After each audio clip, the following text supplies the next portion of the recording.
அதெல்லாம் எடுத்துருவோம். நீ எடுத்துருவோம். இவரு நீ அப்ப நம்ம புரட்சியாளர் சிலை மட்டும் இல்ல, நம்ம தாத்தா முத்துராமலிங்கத்தேவர், தாத்தா காமராஜ் எல்லாரும் சிலையும் தான் இருக்கு. வந்தயம் போனவன் சிலையெல்லாம் திறந்துருக்கு. நம்ம சிலையெல்லாம் நாட்டு விடுதலைக்கு ஜெயிலுக்கு போனாங்க, விடுதலை பெற்ற பிறகு சிறையில் தான் இருக்காங்க. அதெல்லாம் உடைச்சிடறோம், கண்காணிப்பு கறி வச்சிடறோம், தொட்டா தூக்கிடுறோம். நீ ஒன்றும் கவலைப்படாத, ஒழிச்சிடறோம். பஞ்சமி நிலத்தை மீட்கணும். அதுக்கு பல தடவை அண்ணன் போராடி இருக்கேன். இப்போ இந்த தடவை அறிவிப்பேன், சொல்லுவேன். இந்த 12 லட்சம் ஏக்கர் எந்த கொம்பாதி கொம்பன்ட்டு இருந்தாலும் எடுக்கிறோம்.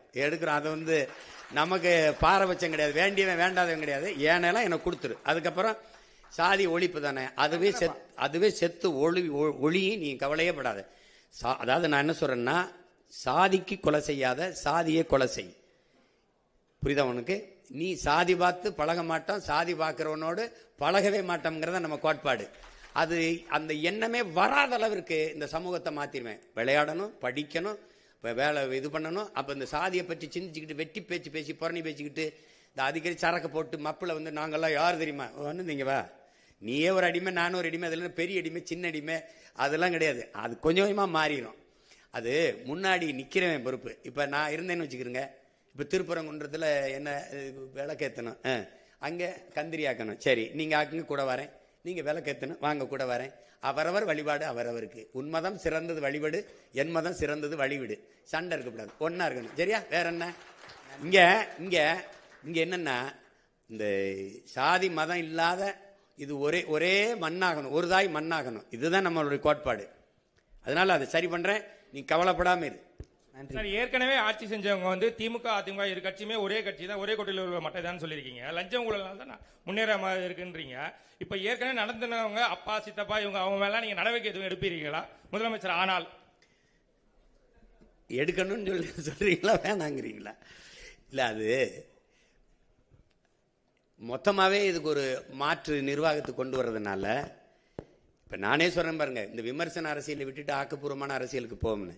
நீங்க நடவடிக்கைன்னா எந்த குற்றவாளியா இருந்தாலும் எங்களை பொறுத்த வரைக்கும் நாங்க எடுத்த கோட்பாட்டுக்கு பெத்த தாய் தந்தையரே வந்தாலும் எங்களுக்கு எதிரி தான். எங்க தலைவன் உங்களுக்கு தெரியும், முதல்ல தாய் தந்தையர் தான் வெளியேற்றினாரு. உடன் பிறந்த யாரோடும் தொடர்பு இல்லை, உங்களுக்கு புரியும் நினைக்கிறேன். அதனால தன்னுடைய எங்களுக்கு கோட்பாட்டுக்கு எதிராக சித்தப்பா பெரியப்பா மாமா மச்சான் ஆத்தா அப்பன்லாம் இங்க கணக்கு கிடையாது. குற்றம் தான். அது நீங்க இங்க இருக்கிற அரசியல் கட்சி தலைவர்களை பார்த்து இந்த வேலைக்கு செய்ய வந்தவன் நீங்க நினைச்சீங்கன்னா அது தவறு. என்னை வளர்த்தவன், என்னை உருவாக்கி இந்த இடத்துல போய் நில்லுன்னு சொன்னவன் எப்பேற்பட்டவனும் உங்களுக்கு தெரியும். அதுல துளி சமரசமும் செய்ய மாட்டேன். புரியுதா உங்களுக்கு? வேற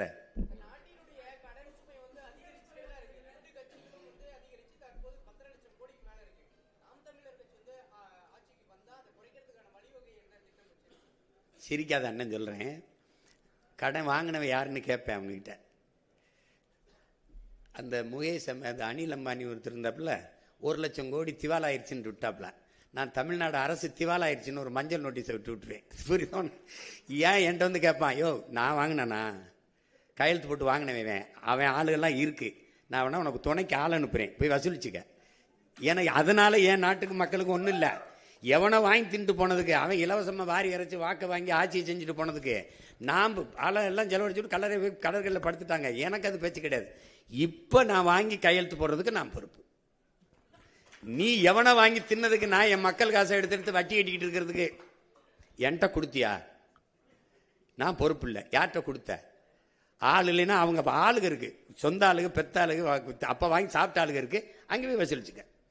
எனக்கு இது பொறுப்பு கிடையாது. இந்த கடனுக்கு நாம் தமிழர் அரசு பொறுப்பு ஏற்காது.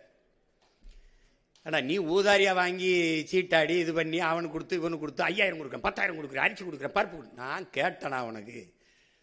அது கிடையாது. அந்த நிர்வாகம் இதில் கிடையாது.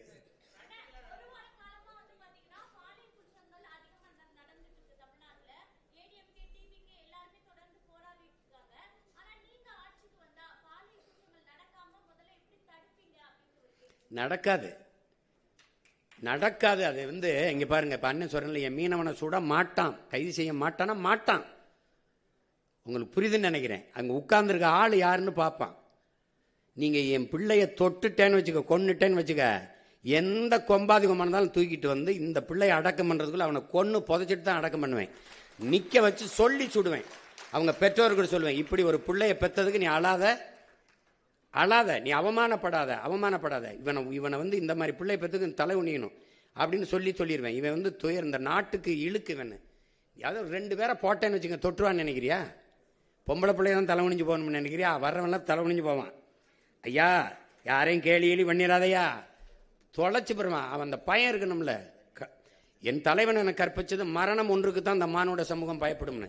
அரபு நாடுகளில் ஏன் இந்த பாலியல் குற்றங்கள் குறைவா இருக்கு?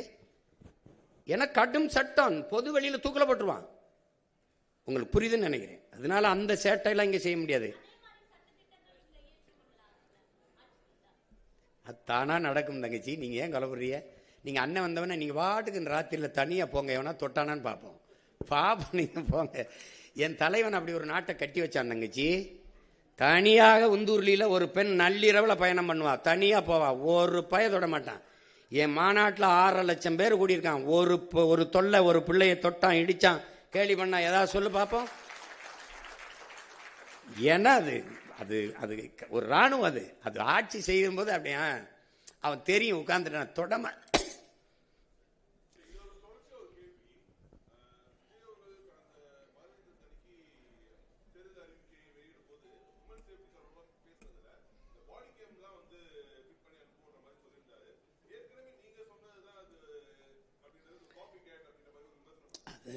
இது சில இதை நம்ம சொல்றதே திருப்பி சொல்லக்கூடாதுன்னு. இப்போ நான் வந்து நெய்தல் படைன்னு சொன்னேன், சிரிச்சாங்க. ஐயா பினராயி விஜயன் அதை செயல்படுத்திட்டாப்ல. இப்போ சில இது நான் சொல்றது செயல்படுத்துறாங்க. இப்போ மரத்தை வெட்டுறது மனித உறுப்புகளை வெட்டுறது போல குற்றம்னு கருதி சிறையில் அடைப்பேன். சீனா அந்த சட்டத்தை கொண்டு வந்துருச்சு. இப்போ நம்ம சொல்றோம், அதை செயல்படுத்தும் போது நல்லதை நம்ம சொன்னா என்ன, அவங்க சொல்றது நான் டென்மார்க்கில் எப்படி இருக்கு, பிரேசில் எப்படி இருக்குன்னு நான் சொல்றேன்ல. அது அந்த நிர்வாகத்தை எடுக்குமா நம்ம சொல்றது. அது யார் சொன்னா என்ன தம்பி, நான் வந்து காவல்துறை நெஞ்சில எல்லாம் அந்த இது வைப்பேன், நான் போட்டு காட்டுவேன் அது எப்படிலாம் நான் அது பண்ணுவேன்னு. அப்போ அது மாதிரி அது வரணும். பாதுகாப்புங்கிறது அப்படி இல்லை. பெண்களுக்கு தனி பாதுகாப்பு, இஸ்லாமிய கிறிஸ்தவர்களுக்கு தனி பாதுகாப்பு இல்லை. ஒட்டுமொத்த நாட்டுக்குமான பாதுகாப்புல தான் எல்லாரும் பாதுகாப்பு இருக்குது. அதுல வந்து இந்த ஒழுங்கு வந்து கல்வியிலிருந்து கற்பிக்கப்படணும்னு நான் நினைக்கிறேன். அந்த சமூக ஒழுங்கு இங்கே கல்வி அறிவை ஒழுக்கத்தை போதிக்காத கல்வியா மாறிடுச்சு. வியாபாரம் இதை படிச்சா அந்த வேலைக்கு போகணும், அதிலிருந்து கொண்டு வரதான் நிலையான தீர்வா இருக்கும். மற்றபடி இது நீங்க சொல்ற மாதிரி நான் அதை நம்ம வரும்போது அதை கடுமையா அதை கண்காணிச்சு ஒழிப்பேன். அது சீருடை அணியாத காவலர்களை நான் உள்ள விடுவேன். அதுக்கு உடல் தகுதியோ இதெல்லாம் பார்க்க மாட்டேன். அவங்க நீங்க வந்து இவரெல்லாம் காவல்துறையா இருப்பாருன்னு நீங்க கணிக்க முடியாது. உங்க பக்கத்துல உட்காந்துருப்பாரு, நீங்க ஏதாவதுன்னா டக்குன்னு வாங்க அப்படின்னு கூப்பிடுவாப்ல. நீங்க வாங்கங்க அப்படின்னு அங்கே சுத்தி 50 பேர் வந்துருவான், உட்காருங்க வண்டியில் நின்றுவான். அப்புறமா தான் தெரியும் அவன் காவல்துறை காவலராக இருக்கான்னு. இந்த மாதிரி இந்த காவலருக்கான எந்த அடையாளம் இல்லாமல் மக்களுக்குள்ள பொது தலங்களில், வணிக நிறுவனங்கள், திரையரங்குகள், அந்த மாதிரி எல்லா இடங்களையும் உழவு விட்டுருப்பேன். அவன் யாருன்னே உங்களுக்கு தெரியாது. அப்போ நீங்கள் எனக்கிட்ட இருந்து தப்பிக்க முடியாது. நான் தான் உண்மையிலே பிக் பாஸ். நான் தான் உங்களை எந்த வழியிலையும் கவனிச்சுக்கிட்டே இருப்பேன். ஓட முடியாது, ஒழிய முடியாது. நீங்கள் அது இந்த மாதிரி 10 நாளாக கற்பழிச்சு கொண்டுட்டு போயிட்டான், 10 நாளாக தேடிக்கிட்டு இருக்கேங்கிறாங்க பாருங்க. இது மாதிரி ஒரு கொடுமை. கடந்த தேர்தல்கள் இருந்து இப்ப உங்களுக்கு 8% வாக்கு இருக்குது. 8.5. இதுல இருந்து உங்களுக்கு படிப்பு என்ன, எந்த பிரிவு மக்களிடையே உங்களுக்கு ஆதரவு வலுவா இருக்கு, எது உங்களுக்கு சவாலா இருக்கு, அதை நீங்க பெருக வைக்கிறதுக்கு என்ன திட்டம் வச்சிருக்கீங்க?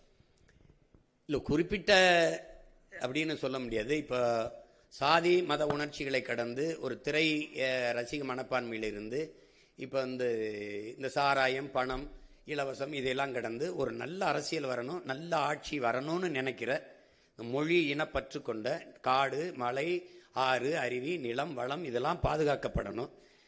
இப்ப நம்ம ஐம்பெரும் ஆற்றல்ங்கிறோம், அவங்க பஞ்சபூதம்ங்கிறாங்க, ஐம்பூதம்ங்கிறோம்.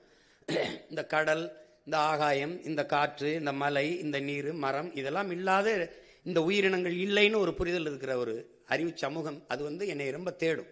அப்ப அந்த மாதிரிங்கிறத நீ கற்றவர்கள் தான் மற்றவர்களுக்கு வழிகாட்டணும். அப்படி இருக்கும்போது ஒரு கற்றறிந்த சமூகம் பெருத்து வருகிற இந்த சூழல்ல நான் சொல்றது அவங்க கிட்ட காசை வச்ச அரசியல்